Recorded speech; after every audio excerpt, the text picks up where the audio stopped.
O óbolo da viúva. Muitas pessoas lamentam não poder fazer todo o bem que desejariam por falta de recursos suficientes e desejam a riqueza, dizem elas, para fazer da fortuna um bom uso. Sem dúvida, a intenção é louvável e talvez muito sincera em alguns, mas será que é totalmente desinteressada em todos? Não há aqueles que, desejando fazer o bem a outros, ficarem felizes se começassem primeiro a fazer o bem para si mesmo? Se permitirem mais prazeres, se proporcionarem um pouco mais de luxo que lhes falta, com a condição de darem o resto aos pobres?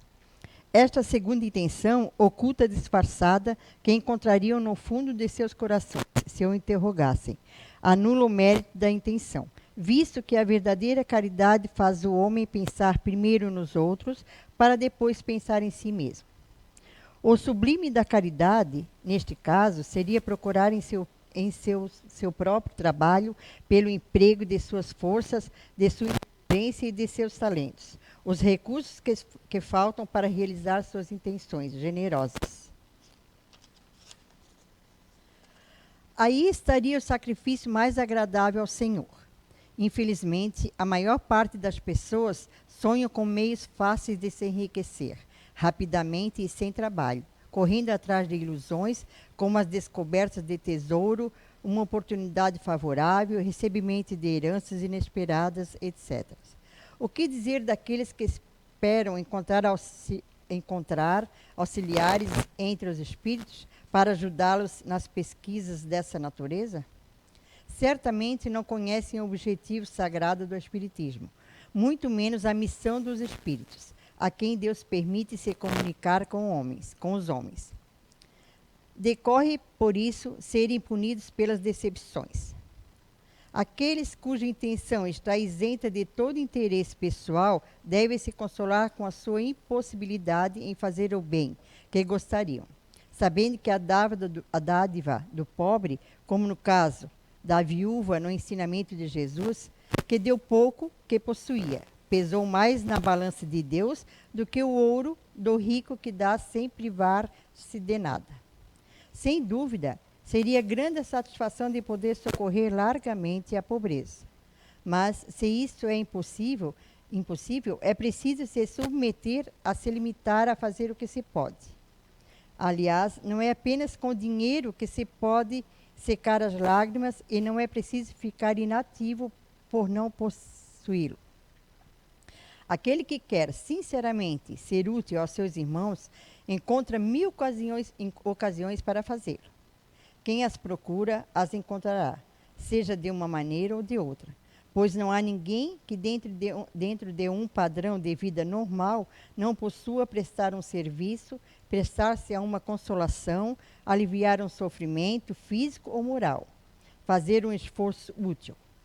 Na falta de dinheiro, cada um não possui seu trabalho, seu tempo, seu repouso, dos quais pode dar uma pequena parte?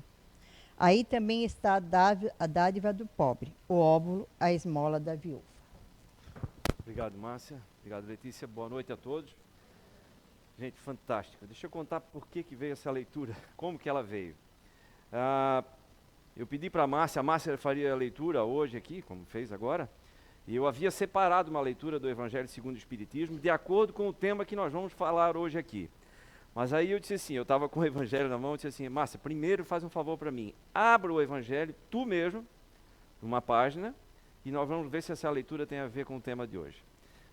Daqui a pouquinho vocês já vão ver se isso é verdade. Tá bom? E aí, o tema de hoje foi até engraçado, porque eu recebi a tarefa de dar o mesmo tema em São João Batista e aqui, embora na tabela das palestras tenha saído um tema lá e outro tema aqui. E tudo teve a mesma origem, só que a palestra de hoje aqui vai ser completamente diferente. Mas olha só, aqui o tema é as diversas linhas, e na verdade o outro tema era a dificuldade de empreender. Vocês já vão entender por quê. Eu vou ler a psicografia. Chegou uma psicografia no mês passado aqui no CEIU, através do médium Roberto Oliveira, que diz o seguinte: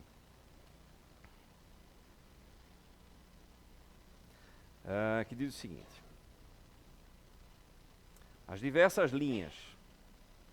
Havia um tempo que a maioria das pessoas escolhia a porta larga. Entendiam que era mais fácil e mais cômodo.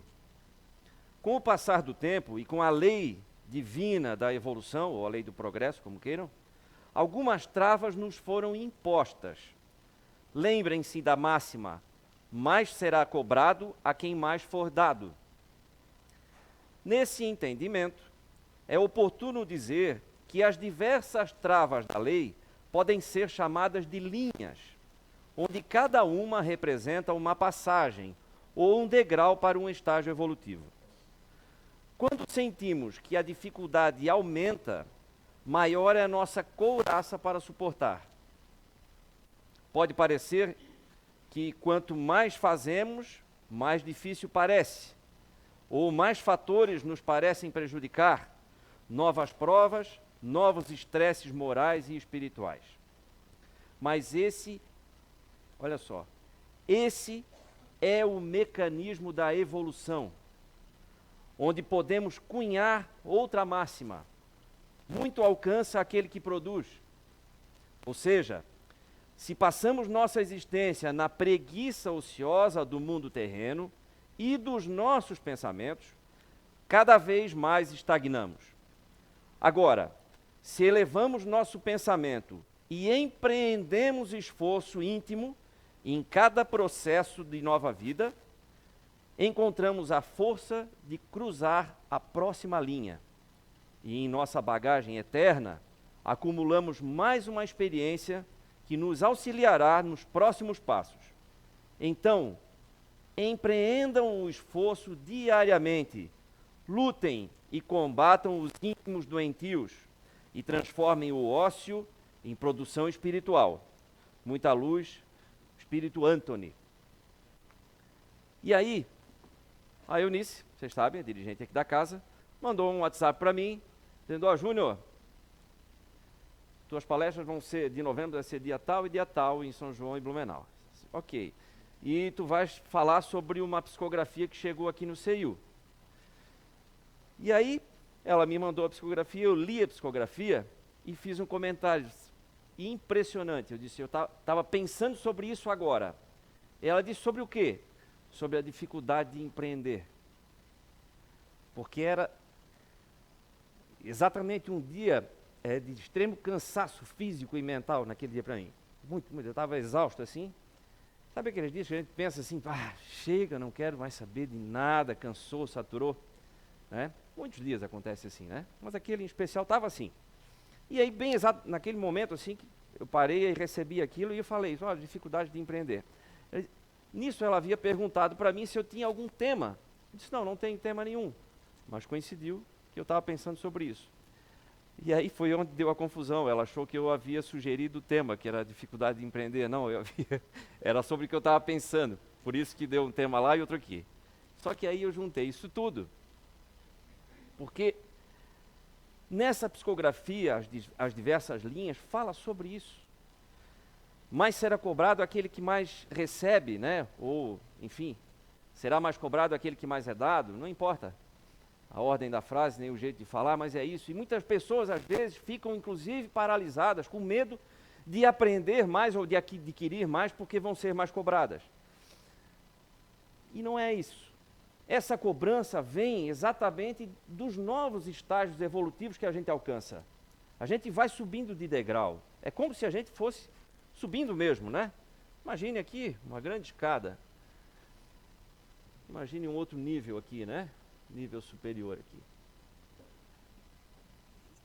À medida em que eu vou aprendendo, as dificuldades vão aparecendo para mim, eu vou tendo que me desenvolver a respeito de diversos assuntos. No caso de empreender, não precisa ser de um negócio particular, pode ser um empreendimento social, pode ser uma casa espírita, pode ser... Madre Teresa de Calcutá fez um empreendimento gigantesco, Irmã Dulce, Divaldo Pereira Franco com a Mansão do Caminho, grandes empreendimentos, igualmente desafiadores, tanto quanto o empreendimento particular.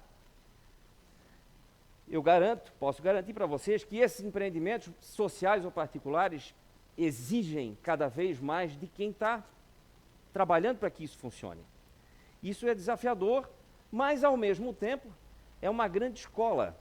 E aí eu comentava, nessa mesma conversa com a Anice, aí ficamos os dois ali, não numa lamentação, mas num desabafo, de lá e de cá, né? Eu disse, olha, tu sabes muito bem o desafio que é empreender, né? Eu sei, às vezes também, ela não está aqui, né? Às vezes também tem umas crises assim. Então, eu disse, até escrevi aqui para lembrar de tudo que veio na hora, assim, né? E foi tá.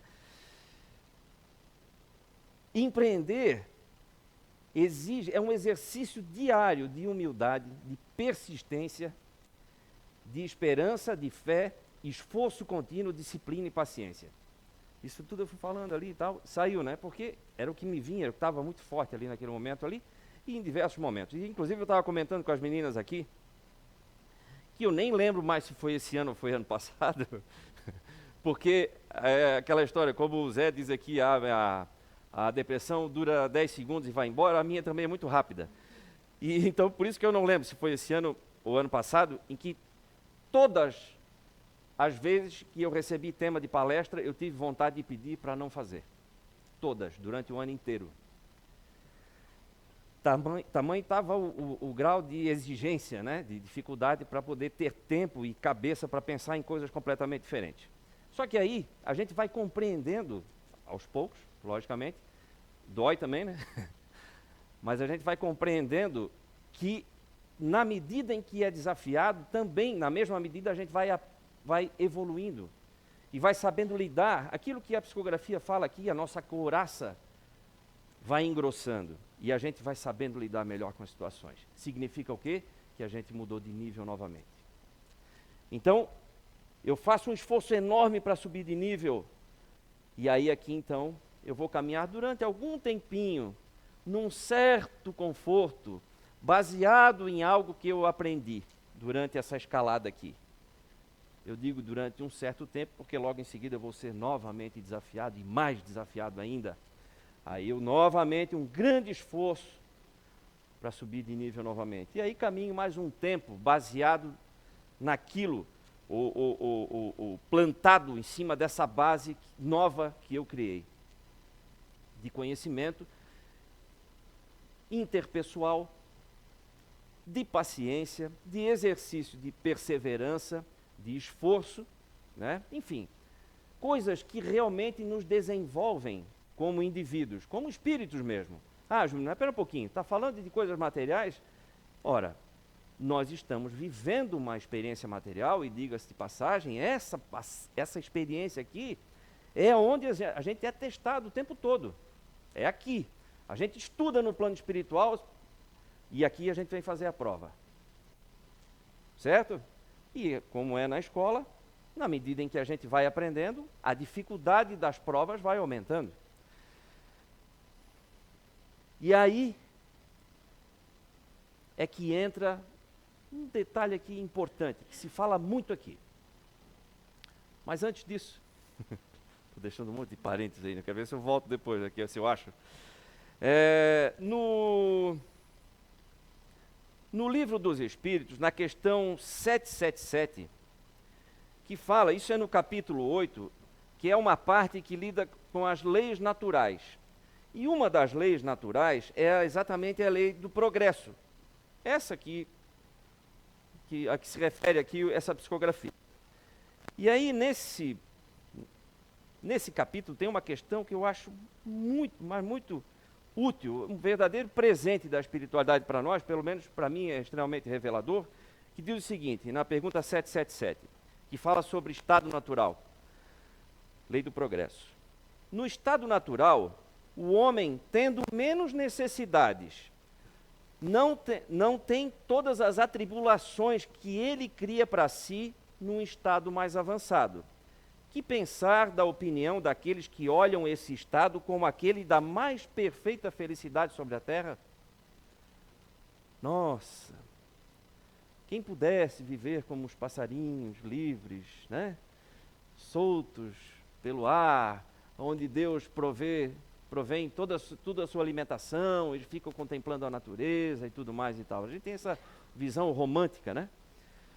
E aí a resposta da espiritualidade: que quereis é a felicidade do bruto, e há pessoas que não compreendem outra.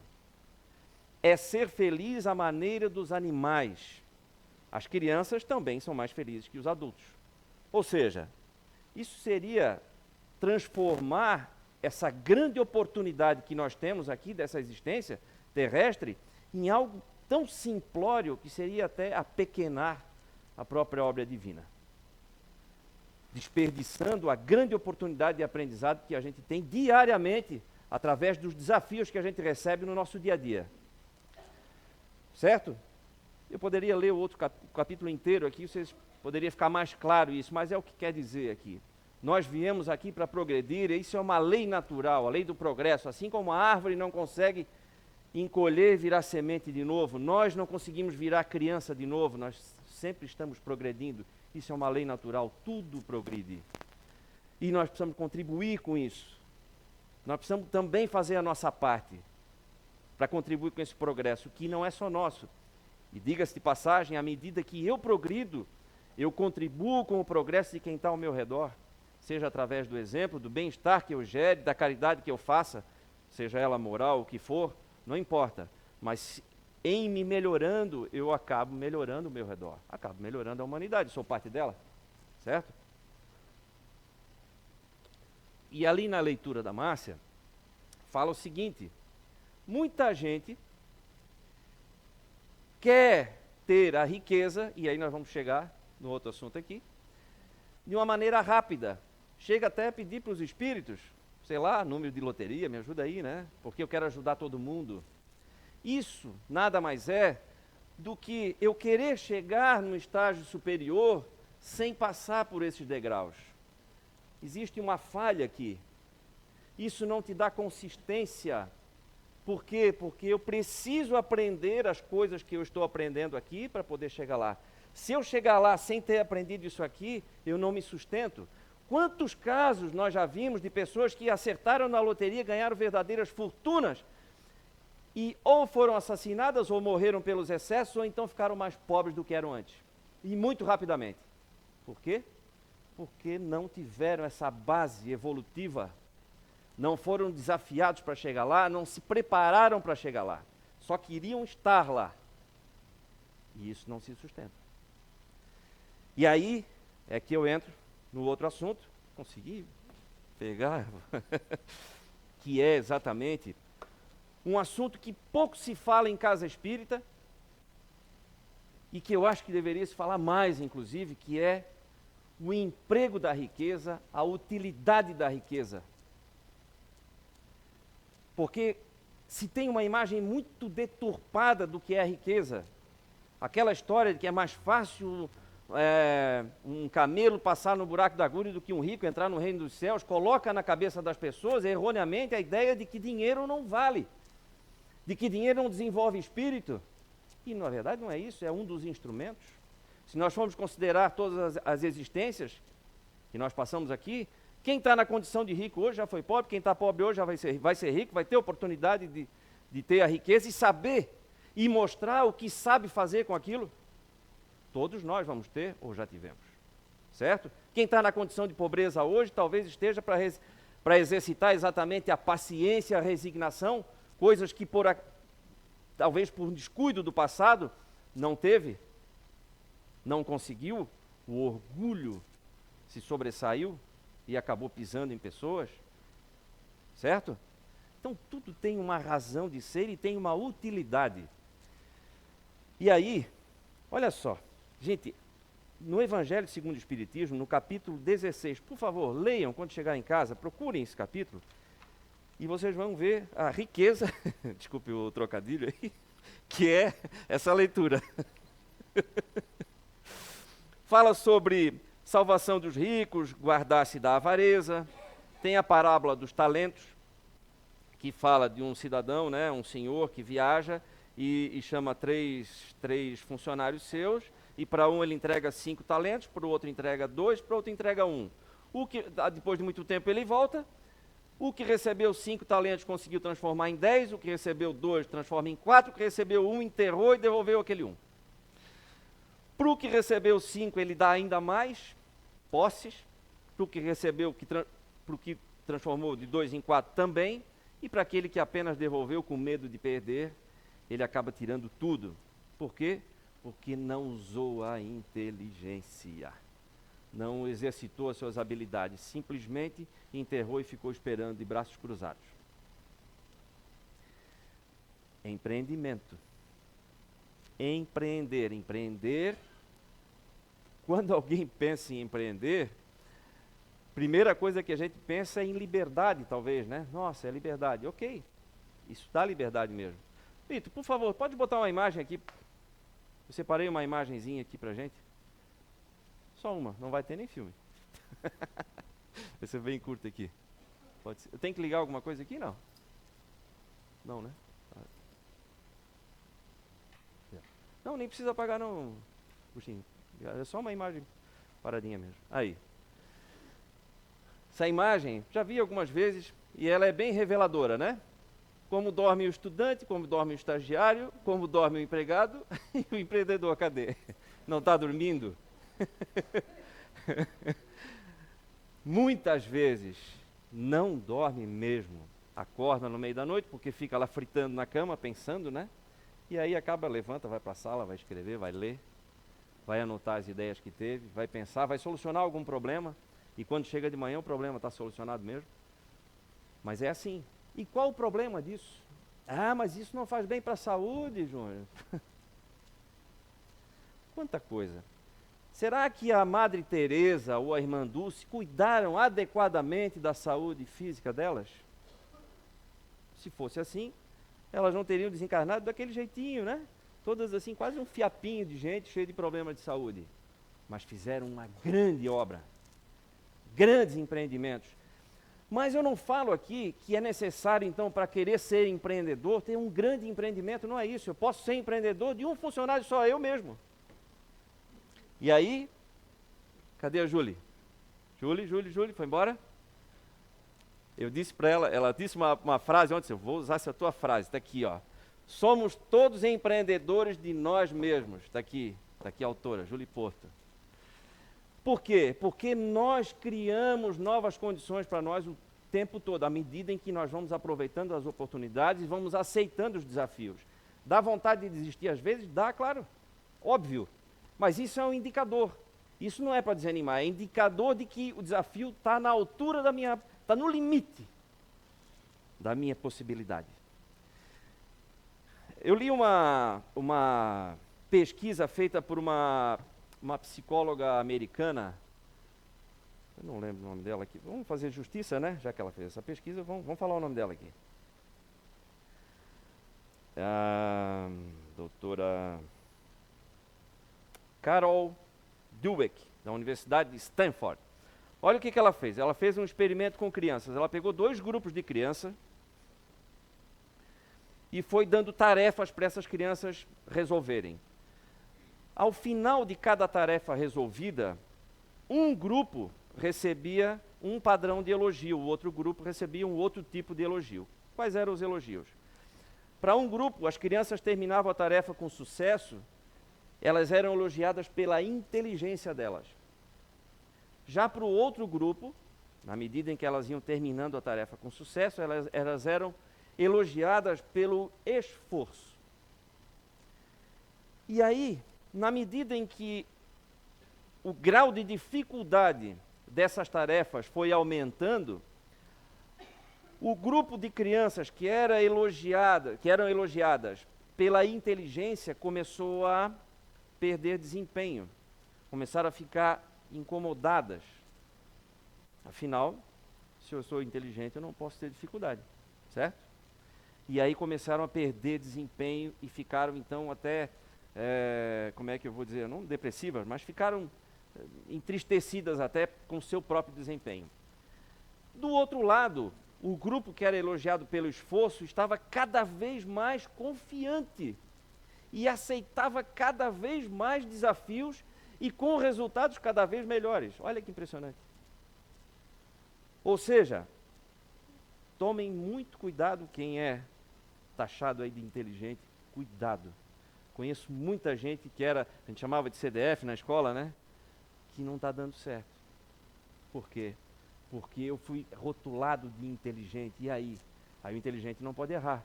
Agora, no momento em que eu acredito no meu próprio esforço, e acredito que sou esforçado, inclusive, eu aceito os desafios. Eu passo a aceitar os desafios porque, olha, eu não sei se eu vou dar jeito, mas eu vou fazer força para fazer, para dar. Certo? E aí eu passo a confiar nas minhas próprias forças. Então, o que vale mais, a inteligência ou o esforço? Está respondido, né? Se fala muito aqui, muito. Muito esforço, muito esforço. A espiritualidade pede o tempo todo esforço, esforço. Nessa psicografia, pede aqui no final esforço. Por quê? Porque é o esforço. O esforço não vai te garantir sucesso. Mas sem esforço, dificilmente tu vai ter algum sucesso na vida. E com muito esforço, a gente passa a ter mais possibilidades de sucesso. Certo? Então, eu preciso me esforçar. Na medida em que eu me esforço, eu vou criando um novo eu a cada dia. Isso é ser empreendedor de si mesmo. Então, aceitem o desafio, vamos aceitar o desafio. Ele fala aqui, ó. Então, é a última frase: empreendam o esforço diariamente. Diariamente. Transforme o ócio em produção espiritual. E aí, novamente aqui, no Evangelho segundo o Espiritismo, fala sobre a utilidade da fortuna. Tem um trecho que eu vou ler para vocês, que acho muito interessante também. Utilidade providencial da fortuna. Fala sobre a prova da riqueza e da miséria, colocando como a prova da riqueza uma prova mais difícil até, pelos arrastamentos que ela traz, né? Por todas as tentações, a fascinação, enfim. É um excitante do orgulho, né? Então a prova da riqueza ela é realmente mais difícil. Não é segundo eu, segundo a espiritualidade, né? Está aqui. Novamente, leiam esse capítulo riquíssimo. Então, mas eu vou ler um outro trechinho sobre a utilidade providencial da fortuna. Diz o seguinte: com efeito, o homem tem por missão trabalhar pelo aprimoramento material do globo. Deve desbravá-lo, saneá-lo, dispô-lo para receber um dia toda a população que a sua extensão comporta. Para alimentar essa população que cresce sem cessar, é preciso aumentar a produção. Se a produção de uma região é insuficiente, será preciso ir procurá-la fora. Gente, isso aqui foi escrito em 1847. 57. Faz um tempinho já, né? Por isso mesmo, as relações de povo a povo tornam-se uma necessidade. Para as tornar mais fáceis, é preciso destruir os obstáculos materiais que as separam, tornar as comunicações mais rápidas. Olha como estava planejado isso aí. Para esses trabalhos, que são a obra dos séculos, o homem teve de tirar materiais até das entranhas da terra. Procurou na ciência os meios de executá-los mais segura e rapidamente, mas para realizá-los lhe foram precisos recursos. A necessidade fê-lo criar a riqueza, como o fez descobrir a ciência. A atividade necessitada por esses mesmos trabalhos aumenta e desenvolve a sua inteligência. Essa inteligência, que ele concentra primeiro na satisfação das necessidades materiais, o ajudará mais tarde a compreender as grandes verdades morais.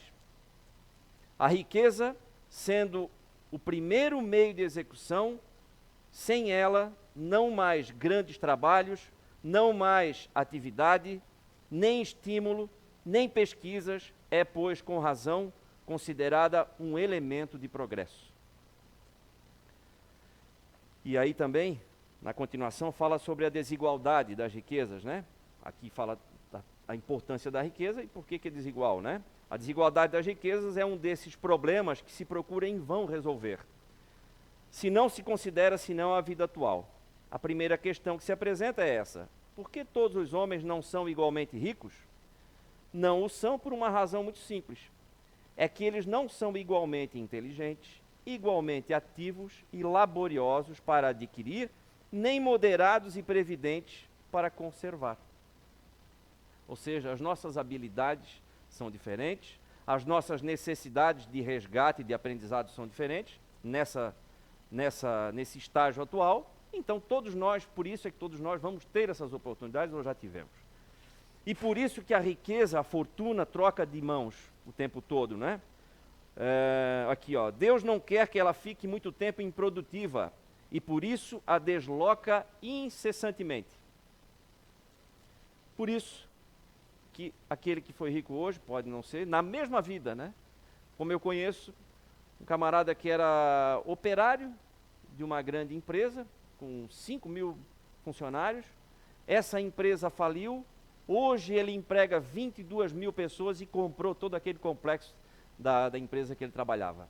E instalou ali novamente, a empresa estava falida, e ele movimentou e reinstalou todo o Parque Fabril, aquilo ali emprega milhares de pessoas de novo, fora a empresa dele. Ou seja, numa mesma existência, muita coisa pode acontecer. Certo? O que não pode é a gente ficar parado. Empreender, gente, é, antes de tudo, uma questão de coragem. Coragem. Coragem é fé. E nós vamos tendo cada vez mais coragem na medida em que a gente acredita que não está sozinho e conta com essa ajuda o tempo todo.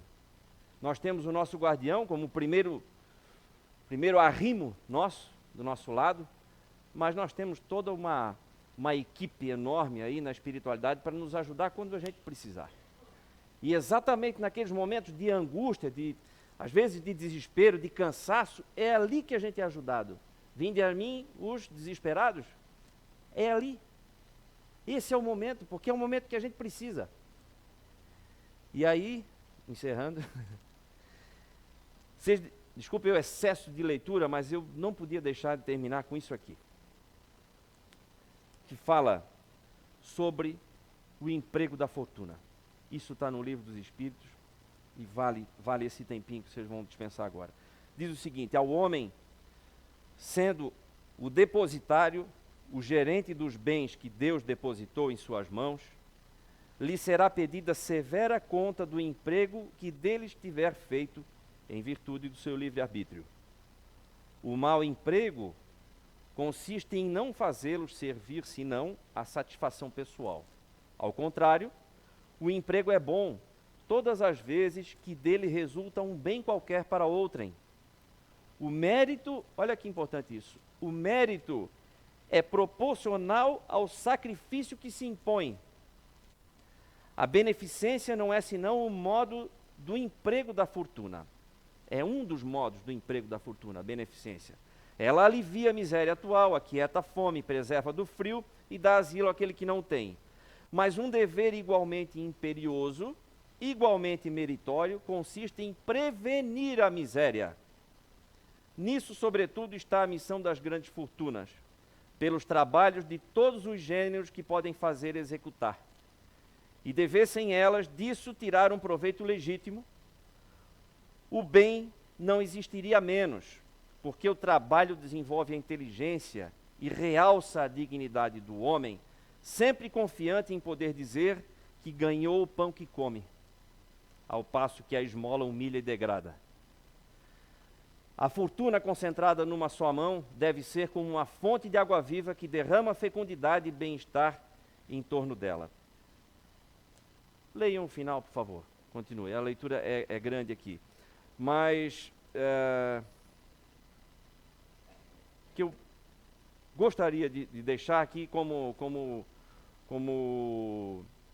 uma proposta de reflexão é que vale a pena, qualquer esforço vale a pena no sentido de empreender. Somos empreendedores de nós mesmos. Por quê? Porque na medida em que eu quero empreender, eu aprendo, eu mudo de nível intelectual, eu mudo de nível moral. Caminham ao mesmo tempo? Não necessariamente. mas vai acontecer esse progresso, com toda certeza, tá? O progresso material é uma consequência, mas o aprendizado vem. As cobranças vão vir também, mas isso não deve ser motivo de medo. Mais será cobrado aquele que mais é dado. Não fiquem com medo, porque eu vou ser mais cobrado, mas eu vou suportar, eu tenho condições de suportar essa cobrança, porque eu estou no outro nível. Tá bom, gente? Então, boa reflexão a todos e bom empreendedorismo aí, pessoal, a todos, tá bom? Obrigado.